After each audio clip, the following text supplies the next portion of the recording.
తాకట్లో ఉన్న మీ బంగారాన్ని విడిపించి ఆ రోజు ఆన్లైన్ రేటుకి కొంటాం. Sharma gold company. నమస్తే, వెల్కమ్ టు సుమన్ టీవీ. నేను గీతాంజలి. ప్రస్తుతం మనతో పాటు ఉన్నారు డాక్టర్ రాజీవ్ కూరపాటి గారు.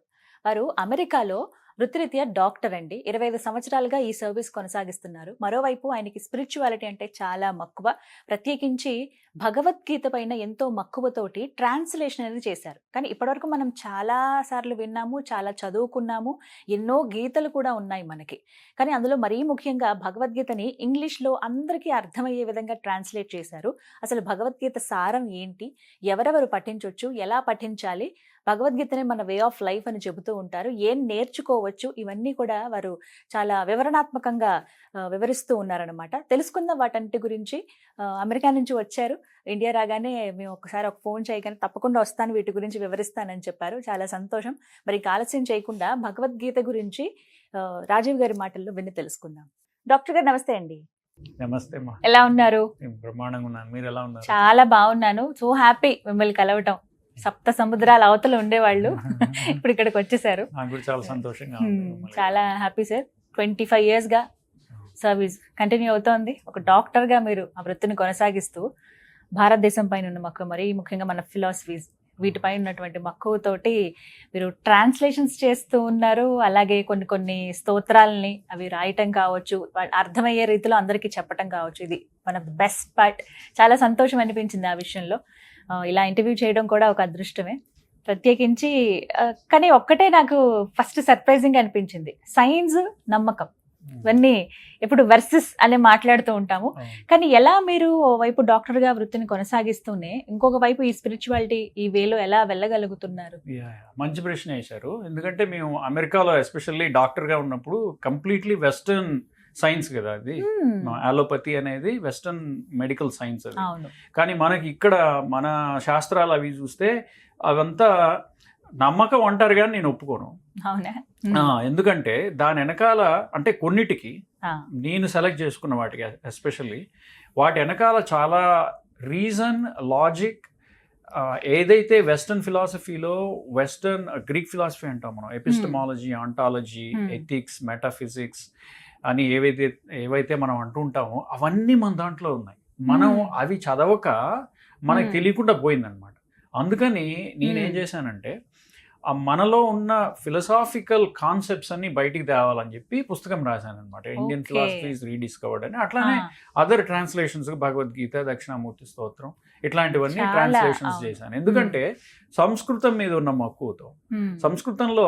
సంస్కృతం మనం 1980s మనం రేడియో వింటే సంస్కృతం ఇంపార్టెన్స్ చెప్తూ ఒక శ్లోకం పాట రూపంలో వచ్చేది. ఎలాగంటే కేయూరాన విభూషయంతి పురుషం హారాన చంద్రోజ్వలాన్ న స్నానం న విలేపనం న కుసుమం నాలంకృత మూర్ధజా వాణ్యేకా సమలంకరోతి పురుషం యా సంస్కృతా ధార్యతే క్షీయంతే ఖలు భూషణాని సతతం వాగ్భూషణం భూషణం. మీరు ఎప్పుడన్నా వింటే ఆల్ ఇండియా రేడియోలో సంస్కృతం ఏదైనా ప్రోగ్రామ్ ముందు ఇది పెట్టేవాళ్ళు అనమాట. ఇట్లా వెనకాల చిన్న మ్యూజిక్ ఆ ట్యూన్ గుర్తు వస్తుంటుంది. ఏంటంటే నీవు ఎన్ని అలంకారాలు చేసుకున్నా నీకు వాక్యే నీ భూషణమే అది అని చెప్పడం అనమాట. సంస్కృతమే మనల్ని సంస్కరిస్తుంది, భాష మనల్ని సంస్కరిస్తుంది. అది మనకి చాలా ఇంట్రెస్టింగ్ గా ఉంటుంది అది వింటే. ఎందుకంటే సంస్కృతమే వెరీ లాజికల్ లాంగ్వేజ్. ఎందుకంటే 2000 ధాతువులు ఉన్నాయి. ధాతువులు అంటే రూట్ వర్డ్స్ అనమాట. ఆ ధాతువుల నుంచి కొన్ని కోట్ల పదాలు పుట్టినాయి. ఒక ధాతువుని తీసుకున్నానికి ఆ ముక్క ఈ ముక్క అది యాడ్ చేసేసి దాన్ని డెవలప్ అయ్యి సాంస్క్రిట్ డెవలప్ అవుతుంది అనమాట. సో ఇది నేను నమ్మకం అంటే నేను ఒప్పుకోను, ఎందుకంటే అది చదివి ఉన్నాను కాబట్టి. బట్ సైన్స్ ఏంటంటే దాన్ని ఎంపెరికల్ సైన్స్ అంటాం అనమాట. ఎంపెరికల్ సైన్స్ ఏంటంటే క్వాంటిఫైబుల్, క్వాంటిఫికేషన్ ఉండాలి, టెస్టబిలిటీ ఉండాలి, వెరిఫైబిలిటీ ఉండాలి, అట్లానే ఫాల్సిఫైబిలిటీ, ఇట్లాంటి కొన్ని క్యారెక్టరిస్టిక్స్ ఉన్నదాన్ని సైన్స్ అంటాం. అది లేకపోతే అది సైన్స్ కింద రాదు. అట్లా అని చెప్పి అది తప్పు అనలేం. దానికి లాజిక్, రీజన్ ఉంటుంది. ఫర్ ఎగ్జాంపుల్ కర్మ సిద్ధాంతం ఉన్నది. సో కర్మ సిద్ధాంతాన్ని నువ్వు డిస్ప్రూవ్ చేయలేవు కదా. నీకు నువ్వు ఒక పని చేస్తే దాని రిజల్ట్ నువ్వు అనుభవించక తప్పదు ఫ్యూచర్లో. అదే ఆ ఫ్యూచర్లో వచ్చిన రిజల్ట్ పాస్ట్లో ఏదో చేస్తే కదా ఫ్యూచర్లో రిజల్ట్ వచ్చింది. ఇదే కర్మ సిద్ధాంతం. దీన్ని ప్రూవ్ చేయ సైంటిఫిక్గా అంటే కుదరదు. ఎందుకంటే దీన్ని నువ్వు ఫాల్సిఫై చేయలేవు, అంటే దీన్ని డిస్ప్రూవ్ చేయలేవు. ఆర్ డిస్ప్రూవ్ కూడా చేయాలి సైన్స్గా ఉండాలంటే. ఎక్స్పెరిమెంటల్లీ దీన్ని ప్రూవ్ చేయలేవు, ఎందుకంటే ఆ సందర్భాన్ని బట్టి ఎన్నో ఫ్యాక్టర్స్ ఉంటాయి. అందుకని దీన్ని ప్రూవ్ చేయలేవు. సో ఇది ఒకటి సైన్స్ కాదంటే అది తప్పు అనేది నేను ఒప్పుకోను. అది రీజన్ అండ్ లాజిక్ ఉందా దాని వెనకాల అనేది చూస్తాను. మన దాంట్లో చాలా పుష్కలంగా మన శాస్త్రాల్లో రీజన్ లాజిక్ ఉన్నవి చాలా ఉన్నాయి, చాలా లేనివి కూడా ఉన్నాయి. అవి తీసేసి మనం చదవడం అనేది ముఖ్యం అన్నమాట. సో నేను ఆ విధంగా నాకు ఆ క్యూరియాసిటీ ఉంది. అందుకని ఒక సైడ్ మెడిసిన్ చేస్తూ ఇంకో సైడు ఈ మన శాస్త్రాలు చదువుతూ వేరే వాళ్ళకి హెల్ప్ చేయడానికే బేసిక్ గా ఇది చేస్తున్నాను. ఫర్ ఎగ్జాంపుల్ నేను డాక్టర్ గా ఉన్నప్పుడు పేషెంట్ నాకు చాలా హాస్పిటల్లో పనిచేస్తుంటా, చాలా మంది పేషెంట్స్ వస్తుంటారు కదా. సో లెటస్ సే సూసైడ్ చేసుకొని సూసైడ్ అటెంప్ట్ చేసుకొని ఎవరో అడ్మిట్ అయ్యారు అనుకోండి. వాళ్ళు లేచిన తర్వాత నేను వాళ్ళ దగ్గరికి వెళ్ళి జాతస్య హి ధ్రువోర్ మృత్యు ధ్రువం జన్మ మృతస్య చ తస్మాత్ అపరిహార్యార్థే నత్వం శోచితుమర్హసి అని చెప్పను కదా. అంటే ఏంది, పుట్టినవాడు మరణించక తప్పదు, మరణించిన వాడు మరల పుట్టక తప్పదు, దాని గురించి అనివార్యమైన ఎందుకు ఏడుపు, నువ్వు ఎందుకు ఏడవడం అని చెప్పను కదా వాడికి. సూసైడ్ అటెంప్ట్ చేసుకున్న వాడికి ఏం చెప్తాను, ఉద్ధరేది ఆత్మన ఆత్మానం నా ఆత్మానం అవసాదయ్యేది ఆత్మైవ హి ఆత్మనో బంధువు ఆత్మైవ రిపురాత్మన. అంటే నువ్వే you have to take up positivity with in you know. So అని చెప్పేసి ఉద్ధరేది ఆత్మనా ఆత్మానం, నువ్వే నీ ఆత్మని ఉద్ధరించాలయా.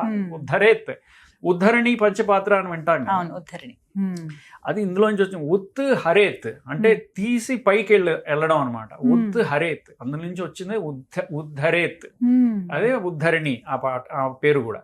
సో ఇట్లా సంస్కృతం తెలిస్తే మనం చేసే రోజు భారతీయులుగా సనాతన ధర్మంలో చాలా విషయాలు తెలుస్తాయి అన్నమాట. డే టు డే లైఫ్ లో తెలుస్తాయి, పదాలు ఇంప్రూవ్ అవుతాయి, క్వాలిటీ ఆఫ్ లైఫ్ పెరుగుతుంది. మనం ఇంటరాక్ట్ అయ్యే పీపుల్ కూడా బెటర్ అవుతారు. ఎవరో అన్నెసెసరీ ఇంటరాక్షన్స్ చేసి టైం వేస్ట్ చేసుకోకుండా మంచి ఇట్లాంటి వాటితో మనం ఇంటరాక్ట్ అవుతుంటాం. కావ్యశాస్త్ర వినోదేన కాలో గచ్చతి ధీమతాం వ్యసనేన తు మూర్ఖానాం నిద్రే కలహైన వా అని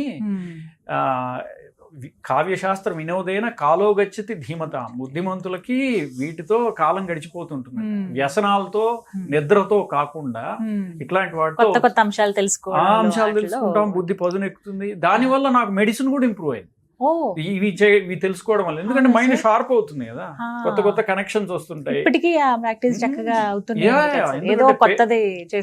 కొత్తది అంటే పేషెంట్స్ తో మాట్లాడేటప్పుడు క్లారిటీ ఆఫ్ థాట్ ఇంప్రూవ్ అవుతుంది. సో వాళ్ళకి చెప్పేటప్పుడు వాళ్ళు ఏం అడుగుతున్నారో మనం వాళ్ళకి ఏం చెప్తే వాళ్ళకి ఉపయోగపడుతుంది. వాళ్ళతో ఒక 2 నిమిషాలు ఎక్కువ టైం స్పెండ్ చేసి వాళ్ళకి ఎలాగా, ఇప్పుడు డాక్టర్ అంటే లాటిన్ వర్డ్ అర్థం ఏంటంటే డొసియర్, DOCERE అంటే దాని అర్థం టు ఎడ్యుకేట్, టు ఇన్స్ట్రక్ట్ అదనమాట దాని లాటిన్ లో అర్థం. ఇన్స్ట్రక్ట్ అండ్ ఎడ్యుకేట్, అంతేగాని ప్రిస్క్రిప్షన్ రాయి సర్జరీలు చేయని కాదు డాక్టర్ అంటే.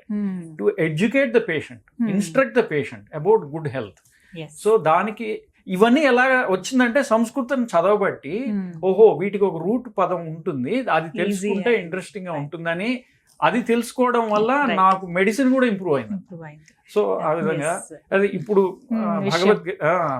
భారతీయులుగా పుట్టిన తర్వాత ఎంతో గర్వించదగ్గ విషయం ఏంటంటే భగవద్గీత అది విశ్వవ్యాప్తమే, కానీ మనకి ఇంకాస్త సులువుగా అర్థమయ్యేలాగా ఎన్నో రకాలుగా ట్రాన్స్లేషన్స్ చూసాం.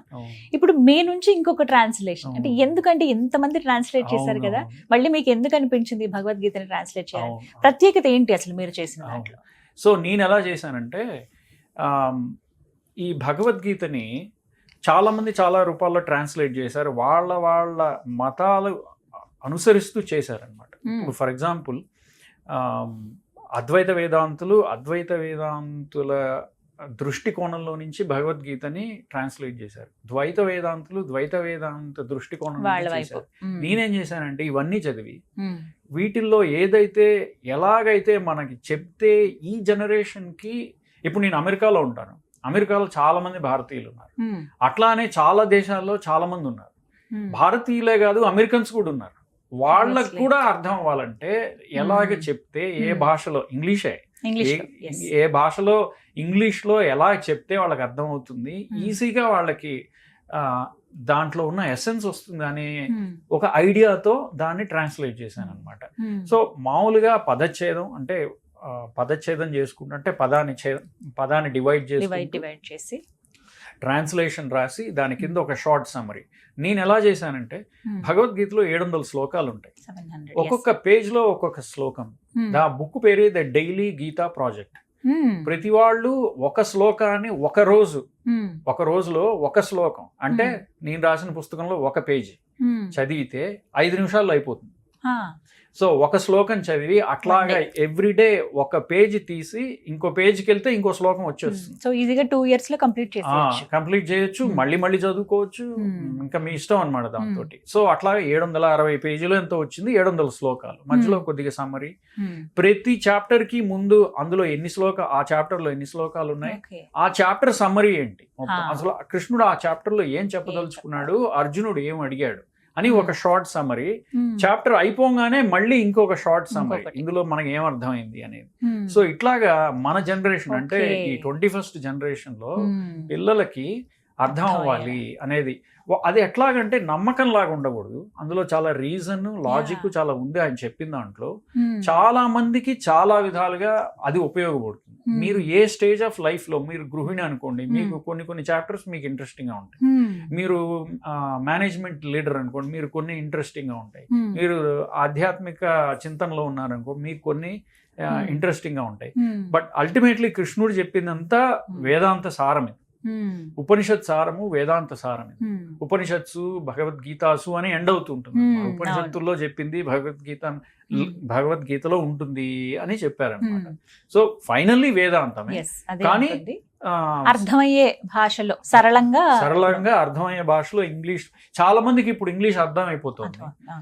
English language medium of education English లో అయిపోయింది కాబట్టి అర్థం అవుతుంది. అందులో కూడా ఇంకా ఈజీగా అర్థం అవడానికి, ఎందుకంటే కొన్ని ఉంటాయి చాలా డిఫికల్ట్ కాన్సెప్ట్స్ ఉంటాయి. అద్వైతము, ద్వైతము, ఇవన్నీ చాలా ఉంటాయి అన్నమాట. అవన్నీ అర్థం అవ్వాలంటే మనం దాన్ని ఎంతో ఈజీ చేసేసి లాంగ్వేజ్ ని మనం అందిస్తే తప్ప అర్థం కాదు. సో నేను ఆ ప్రయత్నం చేశాను. ఇంగ్లీష్ లో మీకు ఎన్ని రోజులు పట్టింది సార్ మొత్తం? నాకు కొన్ని ఏళ్ళు పట్టింది అమ్మా. అది ఎందుకంటే ముందు నేను కొన్ని సంవత్సరాలు పట్టింది, 4 ఏళ్ళు పట్టి ఉంటుంది. అంటే ఎందుకంటే ముందు భగవద్గీత ఎలా ఉంటుందంటే 700 శ్లోకాలు ఉంటాయి, 18 అధ్యాయాలు ఉంటాయి. అందులో మన డైరెక్ట్ గా మనం చదివేస్తే మనకు అర్థం కాదు భగవద్గీత, ఎందుకంటే అది శ్లోక రూపంలో ఉంటుంది కదా. శ్లోక రూపంలో ఉంటుంది అంటే పోయిటిక్ ఫామ్ లో ఉంటుంది. పోయంని ఎలాగైనా మీరు ఇంటర్ప్రిట్ చేయొచ్చు. కొన్నిసార్లు ఒక పదాన్ని ఎక్కడ స్ప్లిట్ చేశారు, ఆ సంధిని ఎక్కడ స్ప్లిట్ చేశారు దాన్ని బట్టి కూడా మీకు అర్థం మారిపోతుంది. సో మనకు అది తెలియాలంటే సరిగ్గా ఆచార్యులు కొంతమంది వాటిని ఇంటర్ప్రిట్ చేశారనమాట. లైక్ మనకి చేసిన వాళ్ళల్లో శంకరాచార్యులు, రామానుజాచార్యులు, మధ్వాచార్యులు, వల్లభాచార్యులు, చైతన్య మహాప్రభు, శ్రీలా ప్రభుపాద్, ఇట్లాంటి వాళ్ళు చాలా మంది దాన్ని భాష్యం రాసి ఇంటర్ప్రిట్ చేసి చెప్పారన్నమాట. నేను ఎంత వీలైతే వీళ్ళందరివి చదివి వాళ్ళ లెక్చర్స్ కూడా విని వాళ్ళు ఏం చెప్తున్నారో అర్థం చేసుకుని దాన్ని ఎక్కడ డిస్టర్బ్ అవ్వకుండా మీనింగ్ దాన్ని అందించడానికి ప్రయత్నం చేశాను. దానివల్ల ఇన్నేళ్లు పట్టింది. మీకు అంటే నియమంగా ఈ టైం ఇలా ఉండాలి అని ఏమైనా పెట్టుకున్నారా సార్? ట్రాన్స్లేషన్ అంటే డిసిప్లిన్ ఎలా ఫాలో అయ్యారు? ఎందుకంటే ఈ వారంలో ఇన్ని శ్లోకాలు అవ్వాలని ఒక నియమం పెట్టుకున్నా. ఎందుకంటే ఈ సంవత్సరానికి ఇన్నన్నా అవ్వాలి. ఎందుకంటే 700 శ్లోకాలు నేను ఇంకా ఒక గోల్ పెట్టుకోపోతే, సో ఎలా పెట్టుకున్నానంటే ఈ వారానికి ఇన్ని శ్లోకాలు అవ్వాలి. కొన్నిసార్లు ఒక రోజులో నాకు వర్క్ వల్ల కుదరపోయినా ఇంకో రోజు కాంపెన్సేట్ చేసి ఆ వారంలో అవి కంప్లీట్ చేయాలి అని చెప్పి పెట్టుకున్నాను. అట్లాగా ఈ నెలకి ఇన్ని అయిపోతాయి, ఈ నెలకి ఇన్ని అవుతాయి అని ఒక గోల్ పెట్టుకుంటూ వెళ్ళాను. పూర్తయింది. మొత్తం 4 years పట్టింది మీకు అంటే దాదాపుగా. ముందు నేను చదువుకోవాలిగా, ముందు నాకు అర్థం ఎన్నిసార్లు పట్టించుంటారండి భగవద్గీత ఈ లెక్కన? అంటే నేను పారాయణ చేయలేదు. అంటే పారాయణ అంటే ఇంకా అట్లాగనే చదువుతూ ఉండడం కదా. పారాయణ చేయకుండా అట్లా చదువుతుండ ఒక శ్లోకాన్ని పట్టుకొని ఇంకా దాన్ని ఆ పదాన్ని పట్టుకొని దానికి అసలు ఏం కొన్ని అయితే ఆ ఒక పదానికే 1 గంట 2 గంటలు బట్టి ఆ పదం అర్థం చేసుకోవడానికి. ఎందుకంటే అది ఎవరు ఎట్లా చెప్పారు, శంకరాచార్యులు ఎలా చెప్పారు అని అది ఎవరైనా చేసేది. నేను చేసేది గొప్ప విషయం కాదు. అయితే ఈ 700 శ్లోకాల్లో మిమ్మల్ని బాగా ప్రభావితం చేసినటువంటి శ్లోకం ఏదైనా? సో చాలా ఉన్నాయి. సో ఒకటి, స్థిత ప్రజ్ఞస్య కా భాష సమాధిస్తస్య కేశవ. అంటే అర్జునుడు చెప్పింది, 2వ అధ్యాయంలో వస్తుంది. అర్జునుడు చెప్పింది అనమాట. అర్జునుడు కృష్ణుని అడుగుతాడు అనమాట ఒక ప్రశ్న. ఆ ప్రశ్న చాలా ముఖ్యమైనది భగవద్గీత మొత్తానికి. చాలా అడిగాడు ప్రశ్నలు. ఈ ప్రశ్న కృష్ణుడు వివిధ రూపాల్లో భగవద్గీత మొత్తం ఆన్సర్ చేస్తుంటాడు అనమాట. ఇదేంటంటే స్థిత ప్రజ్ఞస్య కా భాష సమాధిస్తస్య కేశవ స్థితధీహి కిం ప్రభాషేత కిమాసీత వ్రజేత కిం. ఇది ప్రశ్న. అందుకే కిం కిం కిం అంటే ఏంటి అని అడుగుతున్నట్టు. మనం పారాయణ చేస్తే ఇలాగ రాదు మనకి. ఇది ఏదో చదువుకుంటూ వెళ్ళిపోతాం. అదే మీరు పారాయణ చేయడం మంచిదే కాదన్ను, బట్ అర్థం తెలుసుకున్నప్పుడు సంస్కృతం కొద్దిగా గొప్ప వస్తే మీకు ఓహో ఇది అడుగుతున్నాడా అర్జునుడు కృష్ణుడిని, సరే కృష్ణుడు ఏం చెప్పాడు చూద్దాం అని నెక్స్ట్ వస్తాయి. ఎట్లాగా చెప్పుకుంటూ వెళ్తాడు అనమాట. స్థిత ప్రజ్ఞసే కా భాష ఇట్లాగా మీరు ఇలాగ క్వశ్చన్ లాగా అడిగితే మీకు ఇంకా ఇంట్రెస్ట్. పిల్లలకి ఇలా చెప్తే అర్జునుడు చాలా వరకు క్లాసెస్ లో చెప్తున్నారు సార్. ఇప్పుడు స్కిట్ లో చేయించి నేను అర్జునుడు అనుకోండి, మీరు కృష్ణుడు అనుకోండి, నేను అడుగుతుంటాను మిమ్మల్ని స్థిత ప్రజ్ఞసే కా భాష సమాధిస్తస్య కేశవ స్థితధీహి కిం ప్రభాషేత కిమాసీత వ్రజేత కిం అన్నాం అనుకోండి, కొద్దిగా సంస్కృతం తెలిసింది అనుకోండి, వాళ్ళకి ఇంకా ఇంట్రెస్టింగ్ గా ఉంటుంది. అదే చదువుకుంటే వెళ్ళిపోయేదో మెమరైజ్ చేసేస్తే చెప్పేసాను అనిపించుకున్నట్టు, కంప్లీట్ చేశాను అసలు మన జీవితానికి అన్వయించుకోవచ్చు. అంటే ఏంటంటే దాని అర్థం స్థిత ప్రజ్ఞుడు అంటే ఎవడు, సమాధి అంటే ఏంటి, ఆ స్థిత ప్రజ్ఞుడు ఎలా నిలబడతాడు, ఎలా నడుస్తాడు, వేరే వాళ్ళతో ఎలా ప్రవర్తిస్తాడు, అంటే నేను అది అవ్వడానికి ఏం చెయ్యాలి అన్నట్టుగా. నేనైతే నాకు ఎలాగ ప్రమాణం అంటే అర్జునుడు ఏమంటున్నాడంటే వీడు స్థిత ప్రజ్ఞుడు అని నువ్వు ఎలా చెప్పగలవు? నువ్వు అంటున్నావు స్థిత ప్రజ్ఞత మనందరికీ రావాలని అంటున్నావు, కానీ వాడు స్థిత ప్రజ్ఞుడు ఏం చూసి చెప్తావు వాడు స్థిత ప్రజ్ఞుడు అని అడుగు. సో కృష్ణుడు చెప్పుకుంటూ వెళ్తాడనమాట. ఆ తర్వాత ఇందాక ఇంకొక పద్యం, అర్జునుడు ఇంకొక జాయసీ చేత్ కర్మణస్తే మతాబుద్ధిర్ జనార్దన తత్కిం కర్మణి ఘోరేమాం నియోజేసి కేశవ. ఇది ఒక డైలాగ్. అర్జునుడు కృష్ణుని అడుగుతున్నాడు, జాయసీ చేత్ కర్మణస్తే మతాబుద్ధిర్ జనార్దన తత్కిం కర్మణి ఘోరేమాం నియోజేసి కేశవ వ్యామిశ్రేణేవ వాక్యేన బుద్ధిం మోహయసీవమే తదేకం వద నిశ్చిత్య ఏన శ్రేయోహమాప్నుయాం. నాకు ఏది శ్రేయస్సు కలుగుతుందో ఒకటి చెప్పు. ఎందుకు ఇన్ని చెప్పి కన్ఫ్యూజ్ చేస్తావు? కాసేపేమో యుద్ధం అంటావు, కాసేపేమో చేయొద్దంటావు, కాసేపేమో పండితుడు అంటే ఇట్లా ఉన్నాడంటావు, అట్లా ఉన్నాడంటావు. నేనేం చేయాలి చెప్పవా, నువ్వు కన్ఫ్యూజ్ చేయబాక నాకు అని అడుగుతున్నట్టు అనమాట.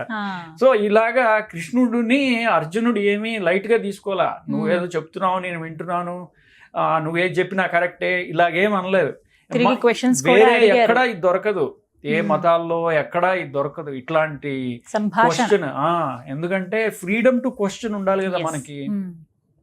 గురువు మీద భక్తి ఉండొచ్చు, ఆర్ గురువు మీద గౌరవం ఉండొచ్చు, అట్లా అని చెప్పి గురువు ఏది చెప్పినా తలూపేయాలని లేదు కదా. అక్కడ కృష్ణుడు గురువు కదా, గురు స్థానంలో ఉన్నవాడు, అర్జునుడు శిష్యుడు స్థానంలో ఉన్నవాడు. శిష్యస్తేహం, నీ శిష్యున్నా నేను, నాకు గాంధీవం శంశతే హస్తాత్, గాంధీవం జారిపోతోంది. నేను వాళ్ళందరినీ చూసి నన్ను పెంచిన వాళ్ళని నేను చంపాలా? ఏం మాట్లాడుతున్నావు నువ్వు? ఇట్ ఈస్ ఇంపాసిబుల్ అని పడిపోతుంది నాకు గాంధీవం. ఒళ్ళు చెమటలు పట్టేస్తున్నాయి. ఇది ఫస్ట్ చాప్టర్ లో లాస్ట్ పార్ట్ అనమాట. చెమటలు పట్టేస్తున్నాయి, గాంధీవం జారిపోతుంది నా చేతిలో నుంచి, కూలబడిపోతున్నా నేను, చెమటలు పట్టేస్తున్నాయి, హార్ట్ రేట్ పెరిగిపోతుంది, నాకు యాంగ్జైటీ వచ్చేస్తుంది, నాకు ఏం చేయాలో అర్థం కావట్లా, ఏదో ఒకటి చెయ్యి, నాకు నీ శిష్యుడిని అయిపోతున్నా నేను ఇప్పుడు, నువ్వు ఏది చెప్తే అది నేను వింటాను అని మొదలుపెట్టి కృష్ణుడు చెప్పడం మొదలు పెడతాడు. అప్పుడు అర్జునుడు ప్రశ్నల మీద ప్రశ్నలు వేసి క్లారిటీ వచ్చేదాకా ఆన్సర్ తీసుకొని చివరికి క్లారిటీ వచ్చింది నాకు, ఇప్పుడు ఐఎమ్ రెడీ టు ఫైట్ అని or ready to do my duty. Ready to fight కూడా కాదు, మన డ్యూటీ మనం చేయాలి కదా. అంతే. ఆయన డ్యూటీ ఏంది, క్షత్రియుడు, క్షత్రియ డ్యూటీ ఆయన చేయాలి, అందుకని ఆయన చేయాలి. ఉన్నది యుద్ధంలో. సో నా అప్రోచ్ అంతా ఇలా ఉంటుంది అనమాట. కొద్దిగా సంస్కృతం తెలుసుకుంటే you will actually enjoy it. Okay, so complete English లోనే ఉంటుంది కంప్లీట్. ఇప్పుడు ఆ బుక్స్ ఎలా సార్ మాకు మరి ఉన్నాయి, అవైలబుల్ గా ఉన్నాయి, ఆన్లైన్ లో ఉన్నాయి, ఎక్కడైనా ఉంటాయి. సో ఈజీగా అర్థం కావాలి అని అంటే అది ఇంగ్లీష్ లాంగ్వేజ్ లో ఉంటుంది. ఇంగ్లీష్ లాంగ్వేజ్ లో ఉంటుంది, నేను తెలుగులో రాయలేదు ఎందుకంటే ఇంగ్లీష్ అయితే రీచ్ ఎక్కువ ఉంటుంది అని చెప్పి ఇంగ్లీష్ లో రాశాను. తెలుగులో ఫ్యూచర్ లో రాస్తే రాయొచ్చు. అది కూడా ఎక్స్పెక్ట్ చేస్తున్నాను సార్. అయితే కొన్ని తెలుసుకోవాలనుకుంటున్నాము. లీడర్షిప్ క్వాలిటీస్ కావాలి, ఒక మంచి లీడర్ గా నేను ఎదగాలి అని అనుకుంటే గనక భగవద్గీతలో ఎటువంటి శ్లోకాలు పఠించాలి, ఏం నేర్చుకోవాలి అసలు? ఇందాక కూడా చెప్పాను కదా, ఉద్ధరేది ఆత్మనాత్మానం అని. అది చాలా ఇంపార్టెంట్ ఫర్ లీడర్ క్వాలిటీ. ఎందుకంటే లీడర్ కి ఏమవుతుందంటే చాలా మంది చాలా ప్రెషర్స్ ఉంటాయి కదా. డెసిషన్ తీసుకోవాలి, రైట్ డెసిషన్ తీసుకోవాలి. తీసుకున్న డెసిషన్ కి ఈయన రెస్పాన్సిబుల్ అవుతాడు, ఇంకొకళ్ళ మీద తొయలేడు. ఈ డెసిషన్ తీసుకొని దానికి గుడ్ వచ్చినా బ్యాడ్ వచ్చినా he's responsible or she's responsible for it. ఉద్ధరేది ఆత్మనా ఆత్మానం. నీ ఆత్మతో నువ్వు ఉద్ధరించాలయా. ఉద్ధరేది ఆత్మనా ఆత్మానం. నా ఆత్మానం అవసాదయేది. నువ్వేం కుంగిపోకు. ఆత్మానం అవసాదయేది. ఆత్మైవ ఆత్మనో బంధువు ఆత్మైవ రిపురాత్మనః. నువ్వు పాజిటివిటీ నీలో ఉంటే అదే నీ ఫ్రెండ్ అవుతుంది, నీలో నెగిటివిటీ ఉంటే అదే నీ ఎనిమీ అవుతుంది. సో అందుకని నిన్ను నువ్వు ఇంప్రూవ్ చేసుకోవడానికి ట్రై చేయి. నువ్వు వేరే వాళ్ళ మీద ఎంత డిపెండ్ అయినా సరే అల్టిమేట్లీ నువ్వే డెసిషన్. మన లైఫ్ లో కూడా అంతే కదండి. మనం ఏ డెసిషన్ తీసుకున్నా, మనం ఉద్యోగం అన్నా, ఒక పెళ్లి చేసుకోవాలన్నా, ఒక ఉద్యోగం చేసుకోవాలన్నా, ఒక కాలేజీలో, ఫైనల్లీ అందరూ మనకి హెల్ప్ చేస్తారు. కానీ మన ఆ డెసిషన్ వల్ల రిజల్ట్ని హ్యాండిల్ ఆర్ ఎక్స్పీరియన్స్ చేసేది మనమే కదా, వాళ్ళు కాదు కదా, మనమే డీల్ చేయాలి కదా. సో అందుకని కృష్ణుడు ఏం చెప్తాడంటే, నువ్వు లేవా, నువ్వు కంగారు పడకు. ఫస్ట్ ఏమన్నాడు అర్జునుడు, నాకు చేతులు ఉనిగిపోతున్నాయి, నాకు కంగారు ఉంది, నేను ఏం చేయాలో అర్థం కావట్లేదు అంటున్నాడు కదా. లే, పైకి లే, నువ్వు ఊరికనే కంగారు పడకు, యూ కెన్ డూ ఇట్ అని చెప్పి అట్లాంటివి చేస్తున్నాడు అనమాట. అట్లానే లైఫ్ స్టైల్, ఇట్లాంటివన్నీ కూడా లైఫ్ స్టైల్ హ్యాబిట్స్ కూడా మార్చుకోవాలంటే భగవద్గీత చదవాలి చెప్తారు. అంటే చూడండి, భగవద్గీతలో మీరు నాకు లైఫ్ స్టైల్ కోసం వెళ్తానని వెళ్ళకూడదు. భగవద్గీతలో తత్వం చెప్తాడు కృష్ణుడు, దాంతో పాటు ఇవన్నీ కూడా చెప్తాడు. ఇందాక అనుకున్నాం కదా, వ్యావహారిక సత్యము పరమార్థిక సత్యం అని ఉపనిషత్తులో చెప్పారని. సో వ్యావహారిక సత్తాలో ఆ సత్యంలో మనకి ఏమేమో, మన హెల్త్ని ఫస్ట్ మనం కాపాడుకో, లేకపోతే మనం చేసే పని మనకి కాన్సన్ట్రేషన్ ఉండదు కదా. సో మన హెల్త్ చేయాలంటే ఏంది, యుక్తాహార విహార, ఇది ఇంకొక శ్లోకం, యుక్తాహార విహారస్య యుక్త చేష్టస్య కర్మసు యుక్త స్వప్నావబోధస్య యోగో భవతి దుఃఖః అని చెప్తాడనమాట. అంటే యుక్తి ఉండాలి, ఊరికనే మూఢనమ్మకంతో చేయకు, నువ్వు యుక్తి ఉపయోగించు. కృష్ణుడు చెప్తున్నాడు అర్జునుడికి, యుక్త ఆహార విహారస్య, ఆహారంలో విహారంలో యుక్తిని పెట్టు. ఏది మంచో ఏది చెడో నువ్వు తెలుసుకో, తెలుసుకొని నీకేది మంచో ఏది చెడో వచ్చాయి. యుక్తాహార విహారస్య యుక్త చేష్టస్య కర్మసు, నువ్వు చేసే కర్మల్లో యుక్తి పెట్టు. ఊరికినే ఫూలిష్ గా వాడు చెప్పాడు వీడు చెప్పాడు అని చెప్పి ప్రలోభాలకు పోయి నువ్వు చేయకు, యుక్తి పెట్టు. యుక్త స్వప్నావబోధస్య, నిద్రపోయేటప్పుడు ఎంత నిద్రపోవాలి, ఎట్లాగా నేను ఎంత నిద్రపోతే నా బాడీ కరెక్ట్, టైం టేబుల్ ఇవన్నీ పెట్టుకో. అప్పుడే నువ్వు చేసే యోగా, నువ్వు ఏదైనా సాధన చేస్తే ఆ సాధనకి ఫలితం అప్పుడే వస్తుంది. లేకపోతే నేను సాధన చేస్తున్నాను, యుక్తి లేకుండా సాధన చేస్తే నీకేమొస్తుందా అని చెప్తున్నాడు అన్నమాట. ఇలా ఇంకొకటి, ఈ భగవద్గీత కృష్ణుడు అర్జునుడికి చెప్పాడని సంజయుడు ధృతరాష్ట్రుడికి చెప్పాడు అని వ్యాసుడు మనకు చెప్తున్నాడు కదా. సో ఈ త్రీ లేయర్స్. ఇంకోటి మీరు గమనిస్తే ఇదంతా ఒక శ్లోక రూపంలో ఉంటుంది, ఒక పోయిటిక్ ఫామ్ లో ఉంటుంది కదా.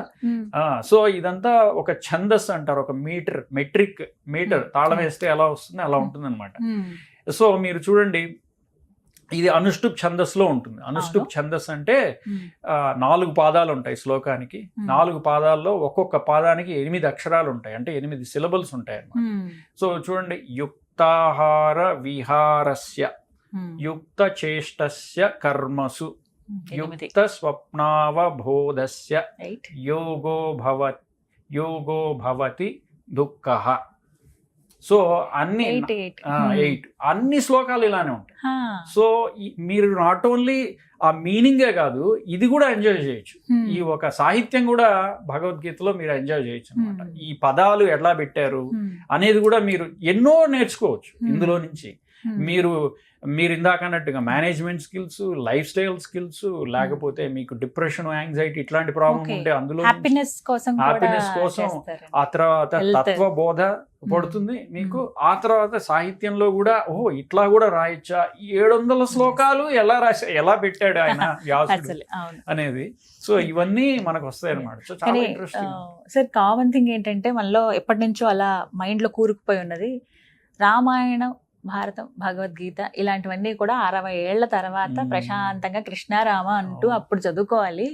ఇప్పుడంతా మీరు ఏం చేస్తారు, లైఫ్ ని ఎంజాయ్ చేయాలి కానీ అనే వాళ్ళు కూడా చాలా మంది ఉంటారు సార్.